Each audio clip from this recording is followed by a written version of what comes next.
కల్కి మూవీలో కర్ణుడి క్యారెక్టర్ ప్రభాస్ అన్న చేస్తే కలి అవతారం ఎవరు చేస్తారనే క్వశ్చన్ మార్క్ ఆడియన్స్ మైండ్ లో వచ్చేలా చేశాడు డైరెక్టర్ నాగాశ్విన్ గారు. అశ్వత్థామ క్యారెక్టర్ ఎంతైతే పవర్ఫుల్ గా ఇంకా ఇంపార్టెంట్ గా చూపించారో అంతే పవర్ఫుల్ గా కల్కి మూవీ సెకండ్ పార్ట్ లో సుప్రీం యాస్కింగ్ కూడా కనిపించనున్నారు. కృష్ణుడి క్యారెక్టర్ మహేష్ బాబు గారు చేస్తారని సినిమా రిలీజ్ అయ్యాక ప్రచారం జరిగింది. కానీ నాగాశ్విన్ గారు కృష్ణుడి క్యారెక్టర్ ని డార్క్ షాడో షేడ్ లోనే చూపిస్తానని చెప్తున్నారు. కృష్ణుడి కలర్ బ్లాక్ కదా, అందుకనే డైరెక్టర్ నాగాశ్విన్ గారు డార్క్ షేడ్ లోనే చూపిస్తారేమో. అవతారం ఏ హీరోకు సూటబుల్ అనుకుంటున్నారో వాళ్ళ పేరుని కింద కామెంట్ చేయండి. ఇంకా ఇలాంటి ఫిల్మీ అప్డేట్ తెలుసుకోవాలంటే మన ఛానల్ ని సబ్స్క్రైబ్ చేసుకోండి.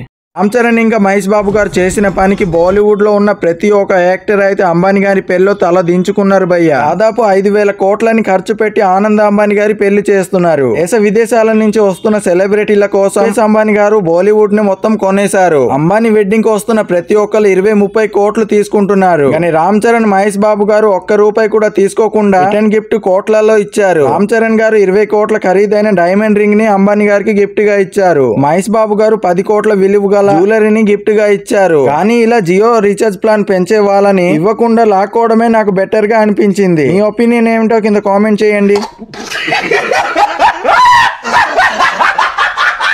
క్రిస్మస్ కు రిలీజ్ అవుతున్న క్రేజీ మూవీస్ ఏవో చూద్దామా. నెంబర్ 1 నాగ చైతన్య తండేల్. శ్రీకాకుళం డిస్ట్రిక్ట్ లో జరిగిన యథార్థ సంఘటనని డైరెక్టర్ చందు మున్రెడ్డి గారు పాన్ ఇండియా లెవెల్లో సినిమాని తీస్తున్నారు. ఇంకా సినిమాలో సాయి పల్లవి గారు హీరోయిన్ గా చేస్తున్నారు. నెంబర్ 2 మంచు విష్ణు డూఓ డై గా నిర్మిస్తున్న కన్నప్ప. నెంబర్ 3 ప్రభాస్ అన్న first time horror comedy genre లో నటిస్తున్న రాజాసా. ఈ సినిమాని మారుతి డైరెక్ట్ చేస్తున్నాడు. Number 4 Allu Arjun the most popular movie అయిన పుష్ప 2 గురించి ఆల్ ఇండియా ఎదురు చూస్తున్నారు. Number 5 Ram Charan game changer కూడా డిసెంబర్ లోనే రిలీజ్ కాబోతుంది. 5 సినిమాల్లో మీరు ఏ సినిమా గురించి ఈగర్ గా ఎదురు చూస్తున్నారో ప్లీజ్ కింద కామెంట్ చేయండి.